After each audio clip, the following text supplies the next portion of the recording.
Hi everyone, in this video I'm going to show you how to correctly change the CRS of a layer. Working with the right CRS is essential because it's the only way to ensure accuracy in any GIS analysis. In the link below you'll find a UTM World Grid shapefile.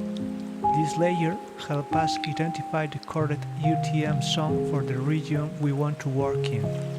In my case, I want to work in Galicia, so after loading the UTM grid into QGIS, I zoom to my area and use the Identify tool to check the zone value. For Galicia, the correct UTM zone is 29. Now, I open the layer I want to work with. In this example, a layer of natural protected areas in Spain. I right-click the layer, open Properties, and in the Source tab I can see the CRS assigned to the layer. In my case it's 4258, which is geographic coordinates, not UTM. Since I want to work in UTM Zone 29, I need to change the CRS. The important thing here is that the correct method is not to change the CRS in place using setLayer CRS. That only tells QGIS to reinterpret the coordinates and it can create errors.